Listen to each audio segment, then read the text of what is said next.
Last summer, it looked like no candidate was willing to negotiate a quick end to the Ukraine war, to tackle chronic disease epidemic, to protect free speech, our constitutional freedoms, to clean corporate influence out of our government, or to defy the neocons and their agenda of endless military adventurism.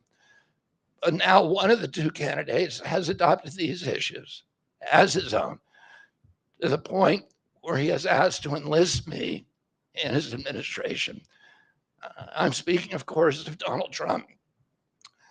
Less than 2 hours after President Trump narrowly escaped assassination, Callie Means called me on my cell phone. I was then in Las Vegas. Callie is arguably the leading advocate for food safety, for soil regeneration, and for ending the chronic disease epidemic that is destroying America's health and ruining our economy. Callie has exposed the insidious corruption at the FDA, the NIH, the HHS, and the USDA that has caused the epidemic. Callie had been working on and off for my campaign, advising me on those subjects since the beginning. And those subjects have been my primary focus for the last 20 years. I was delighted when Callie told me that day that he had also been advising President Trump. He told me President Trump was anxious to talk to me about chronic disease and other subjects and to explore avenues of cooperation. He asked if I would take a call from the president. President Trump telephoned me a few minutes later, and I met with him the following day. A few weeks later, I met again with President Trump and his family members and close advisors in Florida. In a series of long, intense discussions, I was surprised to discover that we are aligned on many key issues. In those meetings, he suggested that we join forces as a unity party. We talked about Abraham Lincoln's team of rivals. That arrangement would allow us to disagree publicly and privately and fiercely, if need be, on issues over which we differ, while working together on the existential issues upon which we are in concordance. I was a ferocious critic of many of the policies during his first administration, and there are still issues and approaches upon which we continue to have very serious differences.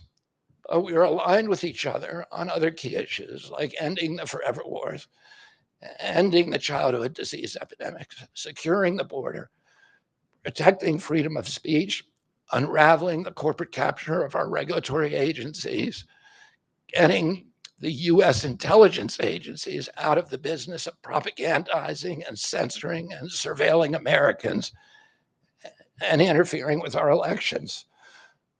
Following my first discussion with President Trump, I tried unsuccessfully to open similar discussions with Vice President Harris. Vice President Harris declined to meet or even to speak with me. Suspending my candidacy is a heart-rending decision for me, but I'm convinced that it's the best hope for ending the Ukraine war and ending the chronic disease epidemic that is eroding our nation's vitality from the inside, and for finally protecting free speech. I feel a moral obligation to use this opportunity to save millions of American children above all things. In case some of you don't realize how dire the condition is of our children's health and chronic disease in general, I would urge you to view Dr. Carlson's recent interview with Callie Means and his sister, Dr. Casey Means, who is the top graduate of her class at Stanford Medical School. This is an issue that affects all of us far more directly and urgently than any culture war issue and all the other issues that we obsess on and that are tearing apart our country. This is the most important issue. Therefore, it has the potential to bring us together. So let me share a little bit about why I believe it's so urgent. Today, two-thirds, we spend more on healthcare than any country on earth, twice what they pay in Europe. And yet we have the worst health outcomes of any nation in the world. We're about 79th in health outcomes behind Costa Rica and Nicaragua and Mongolia and other countries.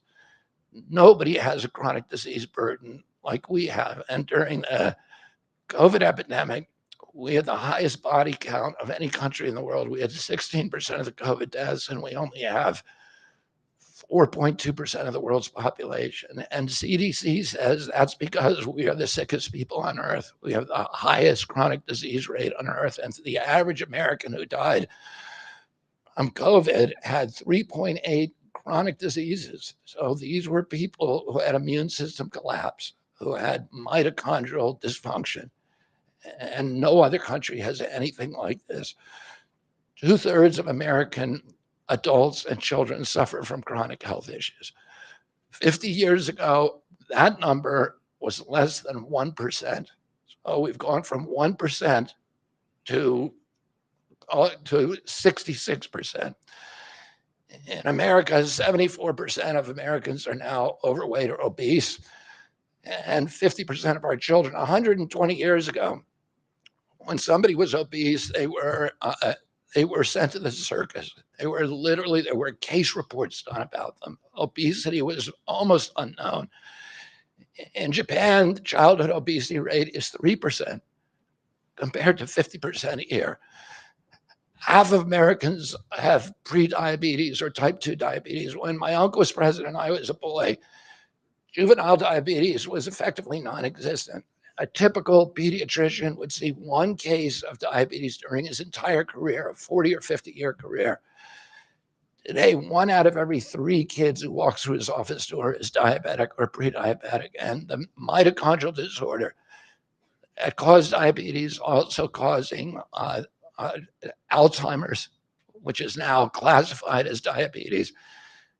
And it's costing this country more than our military budget every year. There's been an explosion of neurological illnesses that I never saw as a kid: ADD, ADHD, speech delay, language delay, Tourette syndrome, narcolepsy, ASD, Asperger's, autism. In the year 2000, the autism rate was 1 in 1,500. Now, autism rates in kids are 1 in 36, according to CDC nationally. Nobody's talking about this. 1 in every 22 kids in California has autism. And this is a crisis that 77% of our kids are too disabled to serve in the United States military. What is happening to our country? And why isn't this in the headlines every single day? There's nobody else in the world that is experiencing this. This is only happening in America. About 18%. And by the way, there has been no change in diagnosis, which the industry sometimes like to say. There has been no change in screening. This is a change in incidence. In my generation, 70-year-old men, the autism rates are about 1 in 10,000.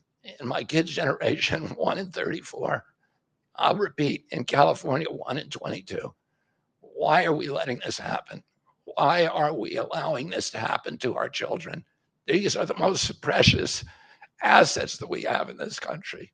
How can we let this happen to them?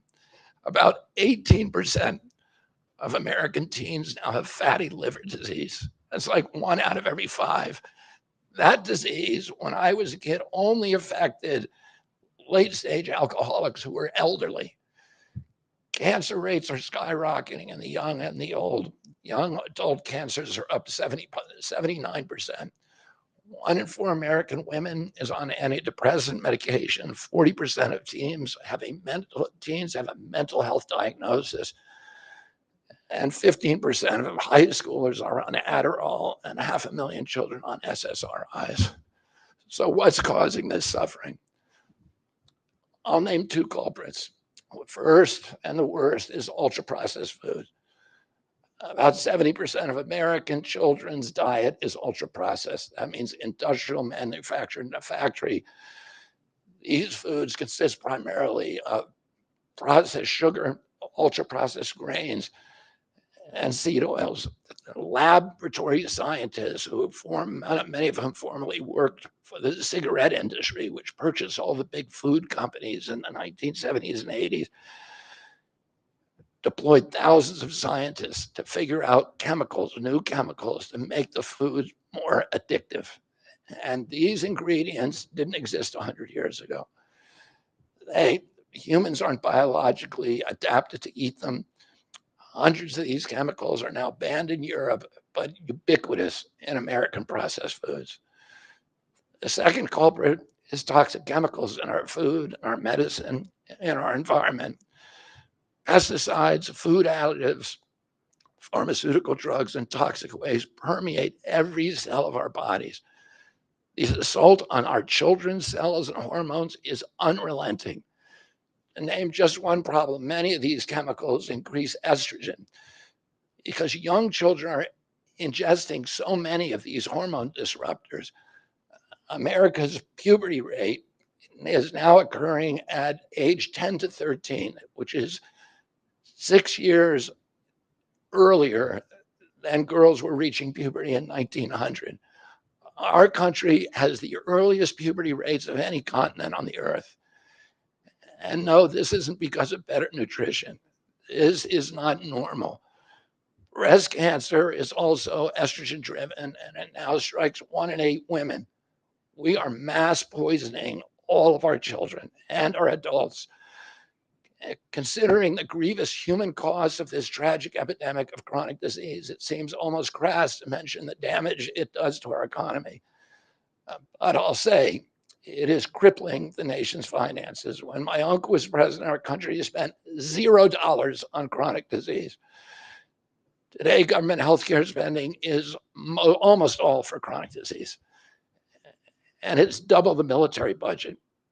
And it is the fastest growing budget item in the federal budget. And chronic disease costs more to the economy as a whole, costs at least $4 trillion, 5 times our military budget. And that's a 20% drag on everything we do and everything we aspire to. Poor and minority communities suffer disproportionately. People who worry about DEI or about bigotry of any kind, this dwarfs anything. We are poisoning the poor. We are systematically poisoning minorities across this country. Industry lobbyists have made sure that most of the food stamp lunch program, about 70% of food stamps and 70 or 77% of school lunches are processed foods. There's no vegetables. There's nothing that you would want to eat. We are just poisoning the poor citizens, and that's why they have the highest chronic disease burden of anybody, any demographic in our country, and the highest in the world. The same food industry lobbied to make sure that nearly all agricultural subsidies go to commodity crops that are the feedstock of processed food industry. These policies are destroying small farms and they're destroying our soils.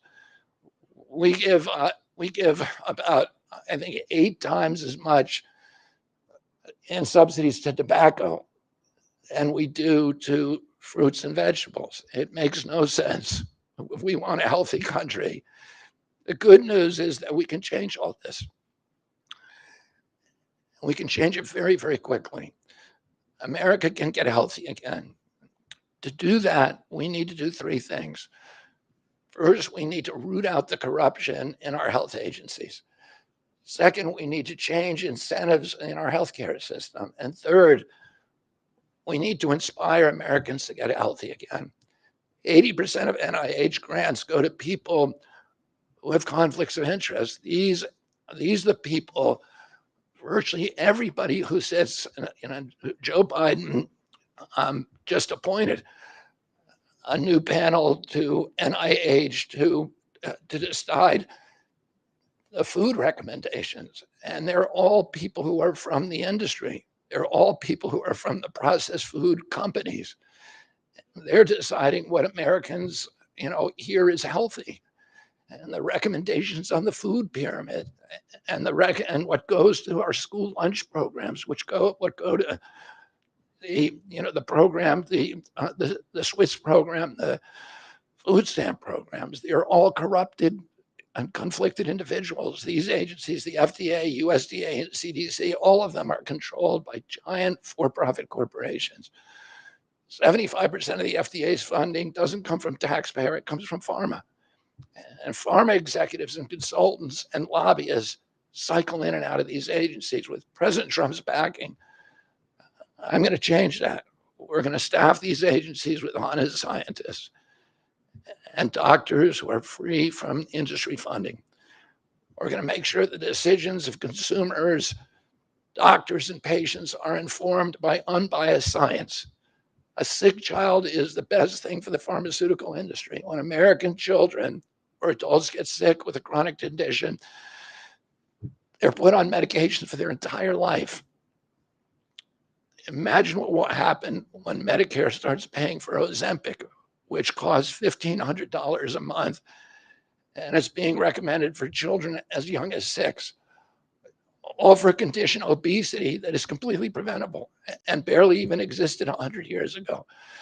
And 74% of Americans are obese. The cost, if all of them took their Ozempic prescription, is $3 trillion a year. This is a drug that is made by Novo Nordisk, the biggest company in Europe. It's a Danish company, and the Danish government does not recommend it. It recommends change in diet to treat obesity and exercise. And in our country, the recommendation now is for Ozempic to children at age 6. Novo Nordisk, the biggest company in Europe, and virtually its entire value is based upon its projections of what it's going to sell, of the Ozempic it's going to sell to America. And we have the food lobbyists have a bill in front of Congress today that is backed by the White House, backed by Vice President Harris and President Biden, to allow this to happen. This $3 trillion cost that is going to bankrupt our country. For a fraction of that amount, we could buy organic food for every American family, 3 meals a day, and eliminate diabetes altogether. We're going to bring healthy food back to school lunches. We're going to stop subsidizing the worst foods with our agricultural subsidies. We're going to get toxic chemicals out of our food. We're going to reform the entire food system. And for that, we need new leadership in Washington. Because unfortunately, both the Democrats and the Republican parties are in cahoots with the big food producers, Big Pharma and Big Ag, which are among the DNC's major donors. Vice President Harris has expressed no interest in addressing this issue.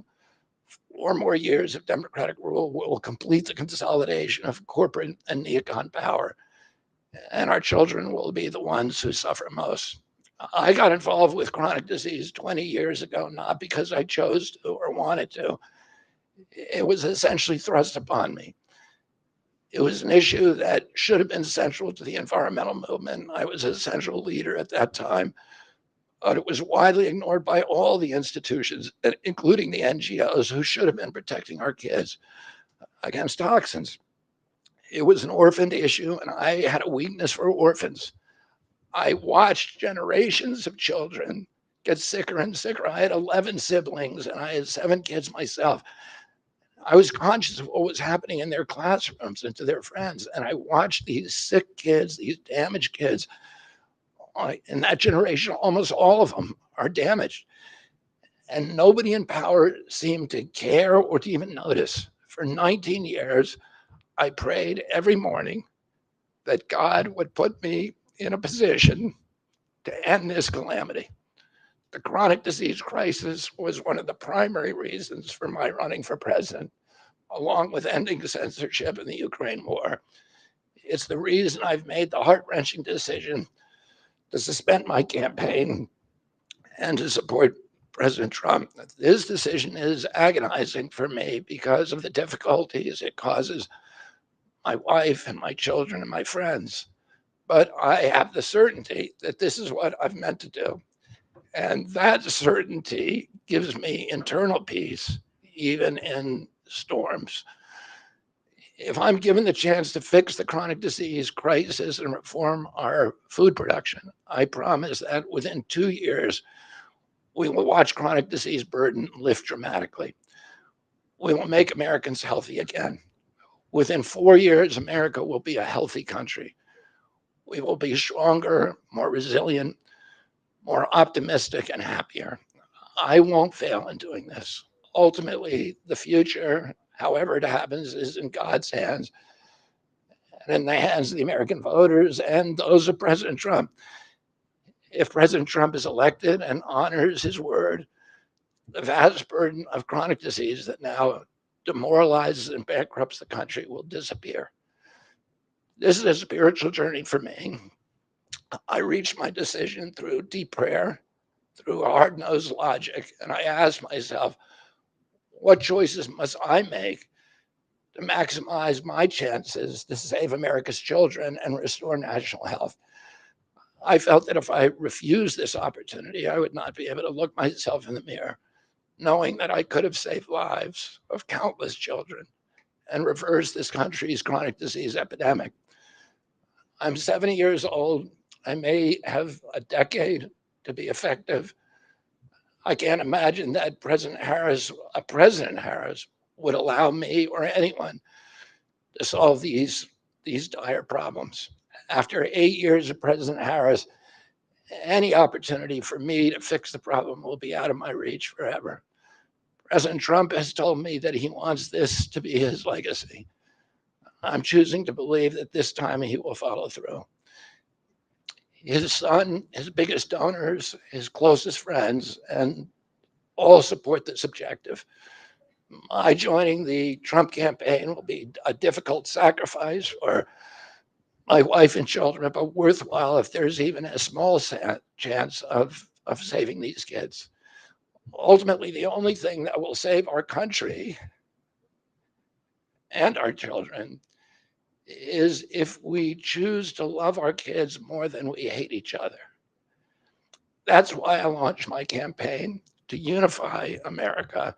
My dad and uncle made such an enduring mark on the character of our nation, not so much because of any particular policies that they promoted, but because they were able to inspire profound love for our country and to fortify our sense of ourselves as a national community held together by ideals. They were able to put their love into the intentions and hearts of ordinary Americans and to unify a national populist movement of Americans, Blacks and whites, Hispanics, urban and rural Americans. They inspired affection and love and high hopes and a culture of kindness that continue to radiate among Americans from their memory. That's the spirit on which I ran my campaign and that I intend to bring into the campaign of President Trump. Instead of vitriol and polarization, I will appeal to the values that unite us, the goals that we could achieve if only we weren't at each other's throats. The most unifying theme for all Americans is that we all love our children. If we all unite around that issue now, we can finally give them the protection, the health, and the future that they deserve. Thank you all very much.